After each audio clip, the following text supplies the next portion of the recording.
Our next guest was with President Joe Biden when he made the historic trip into the Ukrainian capital of Kyiv earlier this week. Here's my conversation with National Security Advisor Jake Sullivan. How costly has the past year been for Vladimir Putin? How costly has it been for Russia, not just militarily, but also economically and also geopolitically? When you suddenly have prime ministers of Baltic states saying, we're not scared of the Russian military anymore, that's a pretty radical change over the past year. How damaged have they been? You know, Vladimir Putin spent 20 years building up an image in the world of being hyper-competent, hyper-strategic. You may hate him, you may think he has bad values, but man, you got to admit, that Vladimir Putin, he knows what he's doing. He has destroyed that credibility in the course of a year through total miscalculation, through trying a strategic move that is failing day by day. And ultimately, history will judge Vladimir Putin as having made one of the most grave mistakes of this century by doing what he's done. You did something pretty remarkable at the beginning of this war. You didn't work in disinformation. You actually declassified information and told the world, this is coming. They lied.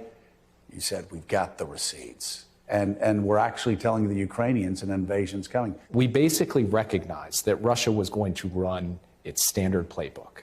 They were going to accuse the Ukrainians of initiating the conflict through false flag operations, claiming there was some genocide in the Donbass, blowing some things up and saying the Ukrainians did it, now we have no choice but to invade. So we knew that was coming, first. Second, the Russians were going to want the element of surprise. So every day I would sit with the senior leaders of the intelligence community and say, hey, if we downgrade this information and put it out publicly, will it hurt your sources and methods? If they said, nope, that'll work for us, we can continue to collect as we need to collect, but now you can run this information warfare operation, that's what we put out to the world. And it has meant that unlike normal, when Russia's on the front foot and we're on the back foot in the information space, now the roles are reversed. So Putin's made one miscalculation after another, which has been very good news for Ukraine, should be good news for NATO, should be good news for an American administration that wants to promote freedom. But there, of course, is the risk as well, and that is that he'll make a miscalculation that could ultimately lead to World War III, even limited use of nuclear weapons.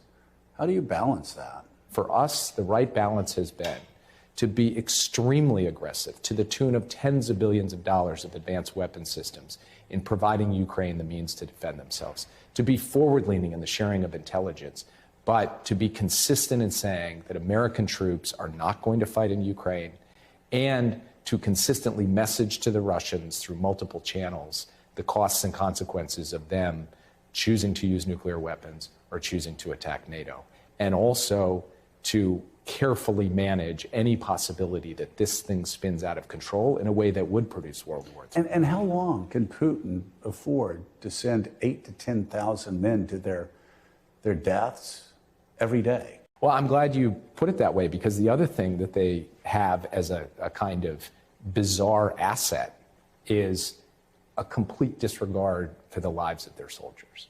And if you're just willing to keep doing that on and on and on, you can take some limited territory. Probably can't hold it long term, and you certainly can't win this war. But that is something that Putin can keep at, and that is a challenge. Now, the Ukrainian people have proven their resilience and their resolve, and they're not going to be cowed, and they're not going to be pushed out.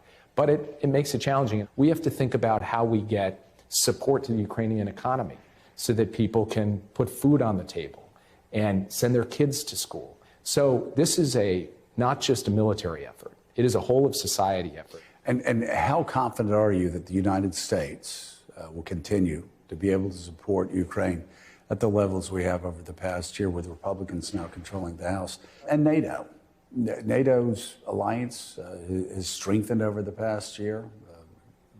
You feel confident that they'll continue to stand, all the NATO countries will continue to stand shoulder to shoulder?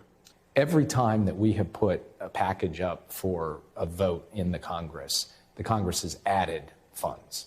And I know there are some critics, but the overwhelming majority of both Democrats and Republicans support this effort, see it as tied to our own interests and our own values, and I think it will continue going forward. And if Putin is betting on the United States flagging or giving up, he's making a terrible bet. Putin made a big bet, not just on America breaking, but on NATO breaking apart. And time after time, the NATO alliance has shown that simply isn't going to work. And at some point, that is going to dawn on Putin, and he's going to recognize he's up against a very formidable coalition standing behind Ukraine as it tries to defend its own freedom and dignity. Up next, to repel Putin, the West is working on getting Ukraine's President Zelensky what he needs. But will he get what he wants? Might sit down with Secretary of Defense Lloyd Austin next.